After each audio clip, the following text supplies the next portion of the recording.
Would you please stand for the pledge?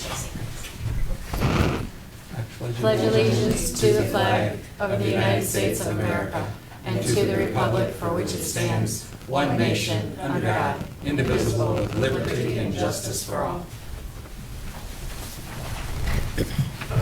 Heavenly Father, we beseech your divine guidance in this meeting. Keep us ever mindful of our obligation. Grant us, dear Lord, wisdom, tolerance, and courage that we may well serve our county and fulfill our trust. Amen. We are now going to take a moment of silence. Please join the board in a moment of silence in memory of Sergeant Scott Rise of the Rittman Police Department, who gave his life in the line of duty while serving and protecting the community Sunday night. We also remember Christine and McKinley McWilliams, whose lives were tragically taken, and we extend our deepest condolences to their family and to all who are grieving this unimaginable loss. As we reflect on this tragedy, let us also keep in our thoughts the members of law enforcement, first responders, and all those whose lives have been affected. May we honor the memory of those we have lost through our continued commitment to serving our community with compassion, strength, and unity. Please join us in a moment of silence. Thank you.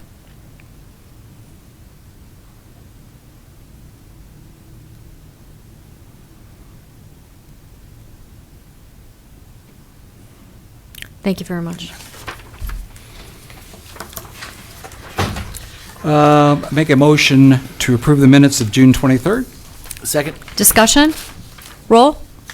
Hambley? Yes. Harrison? Yes. Sweattick? Yes. And those were the Those are June 30th. June 30th minutes. June Yep. 30th. June 30th, I'm sorry. Yep. Okay, is there anybody here for public comment on pending resolutions? If not, we move on to resolution. And first up, Holly Murin. Holly says she never gets to be first. I never get to be Does first. today. I do today. No engineering stuff. So I have two resolutions for you today. The first resolution is our personnel changes. We have 4 new hires, 2 in sanitary, 1 in maintenance, 1 at county home, 1 change in position control number in IT, a leave of absence in transit, 3 resignations, 1 in human resources, 1 in maintenance, and 1 at the dog shelter. Second resolution is amending the table of organization for the Medina County Dog Shelter. Move to approve both resolutions. Second. Discussion? Roll? Hambley? Yes. Harrison? Yes. Sweattick? Yes. Thank you. Holly. Thank you. Next up, we have Brett Thomas, our finance director. Well, I'm not used to going this early, guys. Good morning, commissioners. I have 7 resolutions for you today. The first one is amending appropriations for grant funds. This is a modification. I'm so sorry. This one is a modification to our certificate for the for our adult probation's BJA grant. Our second resolution is expenditure adjustments for various funds. These are all grant funds as well. We have most of our movements over our movements for the sheriff's office for the different SRO grants, including the DARE funding, and then we have one for McSass. Our third resolution is our sales tax distribution to the various school districts. That amounts to $4,672,226 this time for the second quarter. Our fourth resolution is our gas rotary fund, and that amounts to $31,437.80 for the month of June. Our fifth resolution is acceptance of the Motorcycle Ohio grant by the Sheriff's Office. This comes from the Ohio Traffic Safety Office, and the amount of the grant is $65,362.50. Our sixth resolution is our excess property. We have some going for destruction, and then some that is for auction. And then finally, our seventh resolution is our weekly bills in the amount of $1,132,296.66. And now I can finish being tongue-tied today. Okay. Move to approve the 7 resolutions. Second. Discussion? Roll? Hambley? Yes. Harrison? Yes. Sweattick? Yes. Thank you, Brett. Thank you, Commissioner. Next up, we have Matt Springer, our county administrator. Good morning. I have 3 resolutions. The first one's authorizing a request for qualifications process. This is to assist with design service projects over the next 12-month period. Second resolution is authorizing an agreement with Hassenstaub Architects to assist with design for the sheriff's locker room project. And then third and final is authorizing a 1-year agreement with the Fidelity Group for health benefit consulting services. This is an existing brokerage that has assisted us in the last couple of years, and so this should just be a 1 of 3-year auto renewal with your approval. Move to approve the 3 resolutions. Second. Discussion? Roll? Hambley? Yes. Harrison? Yes. Sweattick? Yes. Thank Thank you, you. Matt. Thank you. Next up, we have Brandon Gibson from Economic Development.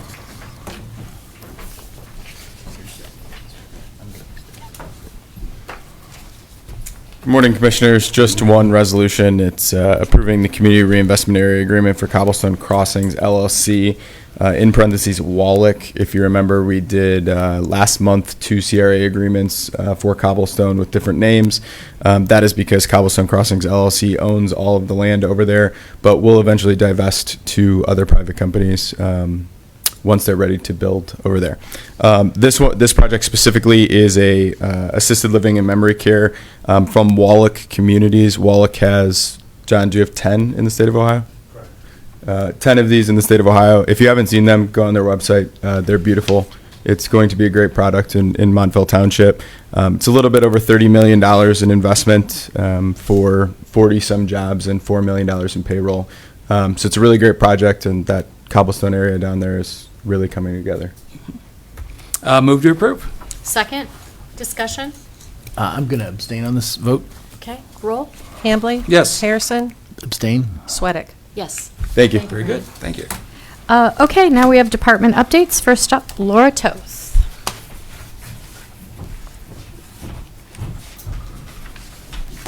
Good morning. Commissioner Hamley referenced before the meeting, last weekend was the Medina County Senior Adult Foundation's largest fundraiser, the Twin Sizzler. Me and about 1,100 of my closest friends sweated the morning away on the square. It was just a really fantastic event, and I too was amazed at the amount of people who would run in the heat. Actually, a Saturday morning, the breeze was pretty cool as compared to the days before. So we were done and out of there by about 11:30 before I think it was really blazing. We sold out for the 3rd year in a row. The funds will be used to help feed seniors in the community as well as provide other services and fulfill senior needs. Moving on to the farmers market report, where we're talking about the foundation. Again, we had 100 and I have an update from Main Street Medina on the usage. So we had 176 state applications. We have from May 16th through July 4th, 29 seniors have come to the Medina Square Market from that program. Now they have many options, many more options from that program, and they've received those coupons, $1,300, and $964 has been spent thus far, so they have more to spend. And then, as I reported last month, the foundation started a program because we were limited to those 176. So far, 169 people have come to the Medina Square Market to sign up for those $50 coupons, and they can't do both programs. It's one or the other. So 169 have received coupons. That's $8,460 in vouchers, and so far $3,936 has been spent. And that is money going directly to farmers in the county, or anyone. They might not be in the county. I think most of them are in the county, though. Anyone who comes to the Medina Farmers Market. We are also in the midst of a successful picnic on the patio season, June picnics. We had over 130 participants at each event. There's more picnics to come in July. The cost is $5 for anyone 55 and over and $6 for anyone under 55. July 10th, the Cas Company is our sponsor. We'll have bratwurst, and the entertainment is a person named Chris Reed. And on July 24th, the Hands Foundation and BTR House are our sponsors. Cheeseburgers are the featured dish, and entertainment is Nikki Jenny. So please come out if you can. It's open to the public. We are currently interviewing to fill an additional adult protective services worker position. We are also currently working to remodel the office space in one of the suites that adult protective services uses. Actually, right now it's being shared between adult Protective Services and the CASA program. So we have to do a little bit of remodeling there, but we'll get it done. But if anybody's interested in joining the APS team, I encourage them to go to the county webpage and check out that position.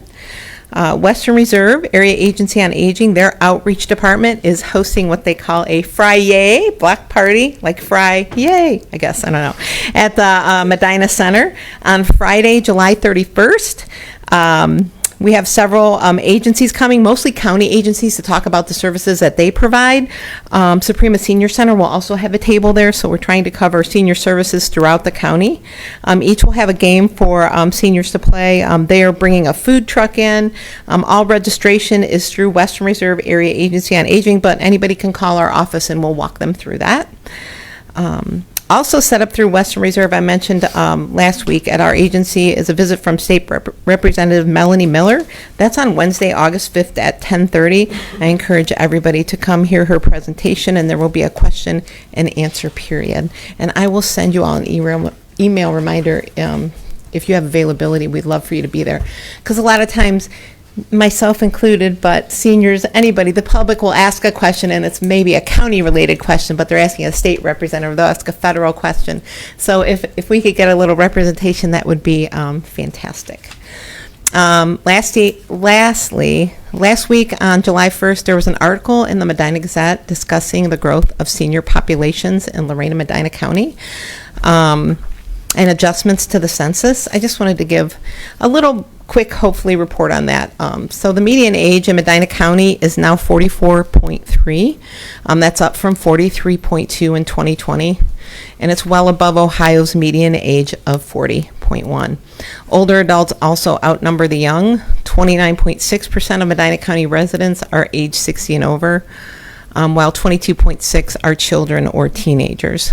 The trend is not surprising to anybody in my field. In fact, it's been predictive for several years. The continued increase in senior population will continue to put stress on all senior service organizations and agencies within Medina County. We are and have been preparing and providing to the best of our ability, and will continue to do so. While Medina County is aging faster than 83 other counties in Ohio, we certainly strive to make sure that the folks also get the opportunity to age better here. We're pretty proud of what we do and the agencies that we have here. But I just wanted to make that point because I thought it was an interesting article, so you can pull it up. Your foundation making extra food vouchers available certainly is a good example of that, where we had a finite participation and you could expand it. Absolutely. We have the resources to do that, and the vision with your help to do that. I'm really pleased to see those opportunities, but continued challenges ahead, I think. Yes, absolutely. And your continued support is appreciated. And I am not dissing on Summit County, but I am going to say that a professional in the committee said, I'm trying to get my mom to move here because I just think the senior services here are great. And I'm like, come on in. Well, it's a good endorsement. I really think the numbers show that this is a great place to age in place. Mm-hmm. It really is. Absolutely. It's like, no reason to move elsewhere when you get I old. agree. Thank you. Thanks, Laura. Okay, next up, we have Denise Testa from Planning. So our subdivision regulations and proposed development agreement review is continuing. In fact, we have a meeting with the county engineer's office to discuss some of the recommendations this week. For the August Planning Commission meeting, we have 11 agenda items, 5 subdivisions and 6 text amendments. So our townships have been quite busy. As I mentioned last month, we did submit the community development block grant request for $506,000. We also submitted a Lodi neighborhood revitalization grant for $750,000, as well as a critical infrastructure for Lodi for stormwater improvements of $500,000. I think that's the most money we've ever requested from the state. Our next workshop is this Thursday, actually, July 9th at 6 o'clock regarding comprehensive planning. So we will continue that. I also presented fair housing training sessions to our zoning inspectors networking community, as well as the Planning Commission last month. Our PY25 Community Home Improvement and Preservation Program, also known as CHIP, that request for release of funds has been approved. We are also continuing meeting with our zinc representatives, our zoning inspectors each month on a monthly basis. So those discussions have been quite robust. Other than that, are there any questions? No, All right, thank you so much. Very good. Thank you. Okay, do we have any public comment today? I don't see. Discussion, Steve? Yeah, I want to bring up the solid waste policy plan update that we've been obviously considering for the last year and going through the process with the TAC, and you're aware of the updated plan that was sent to EPA, received comments, and I know we've had another issue that involving C&D waste. If it's all right to have Barb come up and we Sure. can start that discussion for both of those. I don't know if you want to handle the C&D waste first? Sure. Okay. Good That's morning. construction and demolition. Construction and demolition debris. We recently made the decision to actually start enforcing not taking construction and demolition debris material at the transfer station. We've always had it on our website that we don't take blocks, brick, concrete, and lumber because it damages our compactors. We were a little laxed on that, and in recent months we've had an overabundance of contractors coming in to use the facility, and because we have a 3 o'clock cutoff time for hand unloads at the transfer station, they've been utilizing the residential almost constantly. So it was overtaxing our situation and not allowing residents to have a place to drop their materials. And it was becoming a real stress, especially on the compactor. That was the major thing. Just the lumber itself does not compact well. It doesn't go into the cylinder truck very well at all, because it doesn't break. Like when somebody brings a 4x4, a 12-footer, no doubt, there's issues. So we made that decision to stop taking that, and we are providing a list of acceptable construction and demolition debris facilities in the surrounding area, as well as the 4 landfills in the surrounding area that can take that material. So we are making sure that the residents and contractors and haulers are receiving that information. So. Okay. I know there was a little bit of activity on Facebook, and I think we received an email from a contractor or someone wanted more specificity as to what's going to be precluded. Or what is Yeah, because some of the roll-off companies have a little bit of an issue because they'll set a container at a resident's home and they may throw in a brick or two or something. You know, that's one thing. But if they know that the contractor, they're being hired to, because somebody's taken down a deck or taken down a fence, then you tell them, do not put other material in there. That's what we're for. We're for the residents to be able to bring, furniture and those types of things to us. It's not any different than the contractor having to tell the residents, don't put hazardous material in there, don't put electronics, don't put tires in there. On occasion it happens. But if, you're telling them exactly what they can put in the container, then, that's kind of what it is. Sure. So, Okay.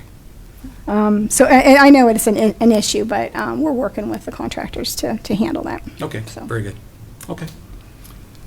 You want to talk about the solid waste plan update? Yeah, as you guys know, we're in the process of trying to update the solid waste plan, and we've had some hurdles. And in order to help us navigate the issue of flow control within Medina County, we formed a technical advisory committee. That committee, or our TAC committee, basically went over our consultants' analysis of flow control. There were numerous scenarios put out. There were a lot of discussions. There were a lot of meetings. And at the time, the City of Brunswick did chair that TAC committee, so they did make us aware that they wanted to be allowed to have a waiver from bringing material to our facility at that time. So that was all discussed. There was an opportunity for us to put language in the plan to allow possibly for up to 15,000 tons of material from the City of Brunswick to go to a different facility. The analysis financially was done on that. There was, again, a lot of discussion, a lot of things that were brought up. And despite the tax guidance to move forward with the budget the way it was and the policy outlined in those TAC discussions, the City of Brunswick has informed us that they plan to exercise their authority under the revised code to veto the plan if they are not guaranteed a waiver provision for that waste. They want a guarantee. In light of that proposal that they made, the county commissioners or the chairman has asked us to retain our existing waiver procedure language as it was under Appendix P, also Appendix Q, and then the financial system that was actually the language that was in our 2021 plan, to revert back to that particular language. The contingent budget was removed because we no longer need that if we are going to revert back to the original language that basically does not grant a guaranteed waiver, but it does maintain a process to grant waivers for that material. And then the final budget for the plan was updated in our Appendix O. So those were the changes that the consultant has currently made to the plan to date. And I think we need to point out that the TAC, when they reviewed this, it was chaired, as you mentioned, by the City of Brunswick, of whether to allow for this, I'll just say the 15,000 ton waiver for Brunswick. It was 5 of the members voted for that provision, 4 voted against, 1 abstained. So it was a close vote. It was really a close vote. But of course, the consultant followed the majority. Obviously, Brunswick, their 2 votes counted for moving forward, and that I voted likewise to, okay, we're going to give Brunswick the chance. But as you know, we put a draft out there, sent it to EPA. The policy committee voted to send it to EPA. City of Brunswick voted against that. Even with that waiver, they were maintaining the standard. They want to be guaranteed. And as you know, in my discussions with them and meeting privately, as well as between our attorneys, they have provided us with, I guess, somewhat a number of conditions that are part of the, well, I wish to make some of that as part of the record. I have a proposed amendment to the plan. Jamie did have our Zoila did a very good job, I think, based upon the issue of the absence of a guaranteed waiver. But there were other conditions that I think are unacceptable, and I want to make sure that we include that in a new version of the plan that we find unacceptable. First off, an unreasonable starting date. They wanted January 1st, 2027, before the plan is even ratified officially, that's unreasonable. An unconditional and exclusive, oh, I misspelled unexclusive, sorry, exclusive right to cancel said waiver at any time, as well as there are other unacceptable conditions having to do with the fee. So they stipulated a number of things which we cannot tolerate. Secondly, as you know, there was discussions held by our attorneys, or actually by Matt and Barb. I'm not sure whether we had prosecutor involved with Rumke, where we know that there's certain conditions. If we're going to grant that waiver, we'd have to renegotiate the contract with Rumke. Rumke would require an increase in the TTD fee, which is the tipping fee. Transfer, transport, and disposal fee. Equate to an increase of $3.15 a ton. So everybody else's bill will have to go up as opposed to pay for Brunswick's decrease or absence. Likewise, that the contract would have to be extended to 2040 instead of 2033, which is not acceptable. And I think there was also elimination of the 5% materials recovery guarantee. So those are, of course, the areas of negotiations with Rumke, but it demonstrates very clearly that on the other side, if we're going to entertain this idea of a possibility of waiver, it's going to cost everybody else in the county dollars, as well as we'd have to redo and basically negotiate a new contract with Rumke. And at this point, I'm if they're going to veto it, I think the proposal is that I'm asking the board to support the amendment as we've stipulated here to that plan. The Policy Committee will be meeting next week. We have the plan that was sent to EPA. We have Brunswick's proposed amendments, and I'm suggesting that the commissioners also have our amendments. And the Policy Committee make the determination as to which one needs to go out to the public for a public review. That's the next step in the planning process.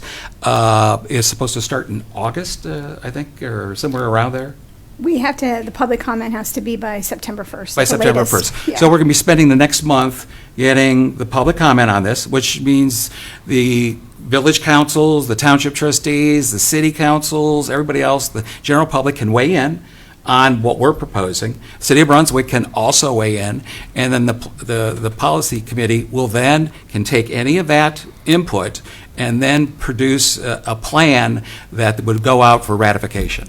So at this point, I'm willing to say that I think we commissioners ought to be backing the idea that there is no waiver going to be granted to the city of Brunswick, that we find both the conditions that they're stipulating as well as those change in contract with Rumpke as being unacceptable and detrimental to the future of the solid waste district.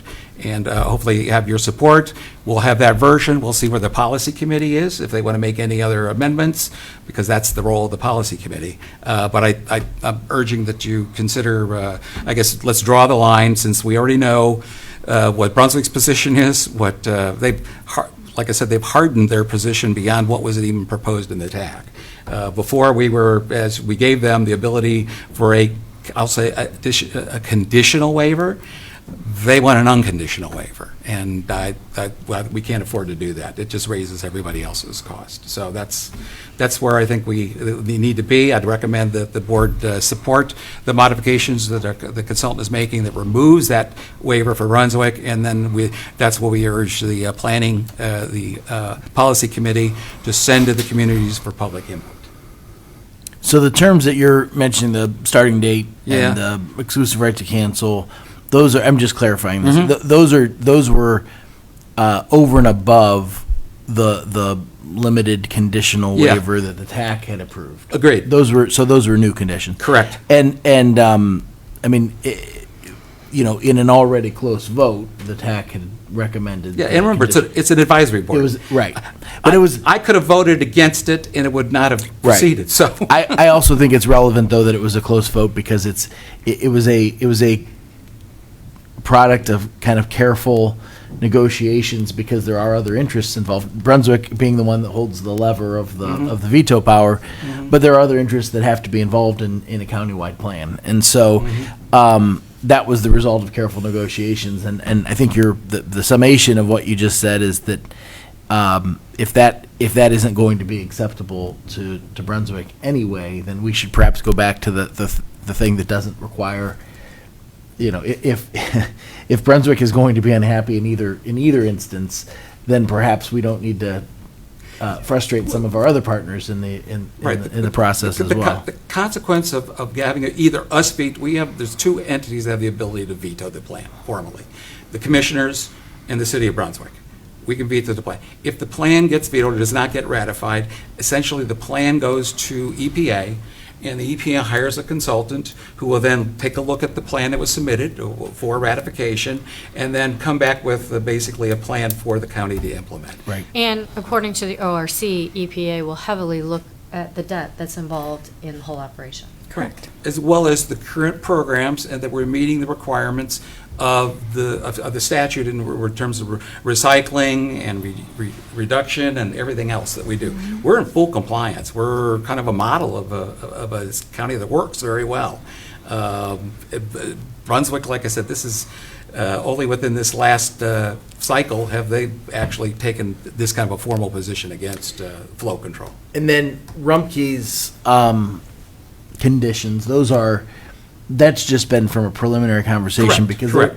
that part of the process, because I think this is another thing that kind of informs our next step, that part of the process won't actually happen until we have the plan approved. Yeah, So we have they a current could- contract. They could very well add additional provisions and kind of have a negotiating position that we can't really defend against because we've, at that point, committed to a plan that gives them that negotiating leverage that, I think that's the other, risk. is- I'm not sure we need to modify our plan, or our contract with Rumpke. Well, certainly There's if some we- areas they would like to see some changes involving the staffing levels, as I understand, so we have a little bit of leverage there, but other than that, extending to a 2040, increasing the TTD, all those other things, why? If we build in, if we build in the provisions that Brunswick is requesting, we would have Oh, to. But you're we'd be right. negotiating from in that, a yes. world where we don't do that, then the existing contract with Rumpke, which runs through 2033. 2033, yeah. could remain intact. So Yeah. I've said this before. I'm not enamored with the terms of that contract in its own right. Yeah. It's the contract we have, and so I am concerned about the consequences of renegotiating that from a position where we have to have this provision that we know they're opposed to, because I think the only thing that happens there is that contract gets worse for us. So that's the other part of this. I think that we have to look at that. Obviously, if I'm council member in Brunswick, that's maybe not the top of their concerns, but that's why I think from our perspective, I think this makes sense to move forward. Okay. To say, that in spite of what the TAC recommended, which was carefully negotiated and still a close vote, it makes sense to kind of go against that, simply because it's been made plain to us that carefully negotiated proposal still isn't acceptable to the city of Brunswick. Right. So. Right, and under the circumstances are that for the next, what would happen once the EPA, they approve it, or, what they come up with, probably the status quo. We have 3 years to update the plan again and consider Brunswick's waiver, or consider what we're going to do, or what our contract with Rumpke as we get closer to that 2033. Maybe there are some provisions that we can work out that will satisfy everybody, but right now, it doesn't look likely. And there's that obviously competitive force between Kimball and who has a facility now in Valley City that would like to see the waste. I believe that we, and I've mentioned this before, and I'll say it publicly, we have to increase our enforcement activity. We have found evidence that there are Kimball's trucks being taken, I believe, taken and diverting to their facility there rather than going to our transfer facility like the law requires. So Well, I think we need to have increased enforcement activity to document some of that. And I know historically that's been an issue at That's times. been an issue, and haulers have been held to account for that when that happens in the past. Yeah. I also my biggest concern through this entire process has been that we are kind of in the middle of a fight between two big haulers and Yes. two big carriers, and I don't think we have the negotiating position to win that fight. So if there were an alternative that we're not discussing here, that really isn't in the nature of the plan revisions that we're doing right now, that offered some better outcome. And by better outcome I mean us not being in the middle of Kimball and Rumpke, the community getting better service for less cost, the recycling percentages. I know we're meeting all the requirements of that, but if you told me there was a scenario where those are going to be increased, I mean, those are the kinds of things that if there's a big picture solution here, be great to open up to that. I just feel like the dynamics between the two big players here are probably hampering the actual caliber of service that our community is getting, and that's the unfortunate part. Well, I think there's the other haulers that would not like to see an increase in their tipping fee. Right, that too, right, and that's not the funny thing, Yeah. but that's the reality of this. Yeah. Is as soon as we go back to the table with Rumpke, that's going to be the first lever that they pull, is that the tipping fees are going to go up, and so we are in this delicate balance, because we've heard from some of the independent haulers that as soon as flow control goes away, you basically eliminate them from the market. Some of the things that have happened over the last dozen years or so seem to have done that already. But you know, I am a fan of the free market. I don't think we have it in this system. I don't know what the alternatives are. So based on the cards that we have in front of us, I think this is our best option. Okay, good. Colleen, you're No, feeling? I am 100%. Okay, good. All right. Excellent. Thank you, Bud. Thank you. Yeah, I've got nothing else. Aaron, do you have anything else? No, I don't think so. Actually, I did want to bring up, and I just want to thank, unfortunately Denise left, but Brandon's here. So we have been working on the State of Ohio Department of Development. The governor is, it's called Opportunity Zones 2.0, where census tracts are designated by the low and moderate income, median income levels. We have a number of census tracts that have historically been eligible under the 2.0 scenario, which, as I understand, likely to have some enhancements and available incentives for development. Believe it or not, there's only one census tract that's in the city of Medina that will now be eligible for reauthorization of those opportunity zones. Lodi will no longer be eligible, as well as, I think, Chippewa Lake or any of those be eligible anymore.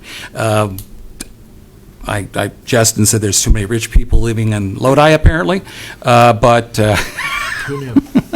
but they've challenged it, but they're just over that 70% limit, and so but it will be one. And of course, the Economic Development Corporation will be working with the city of Medina. Its boundaries for that are State Road, North Court, Reagan Parkway, and then down to West Liberty.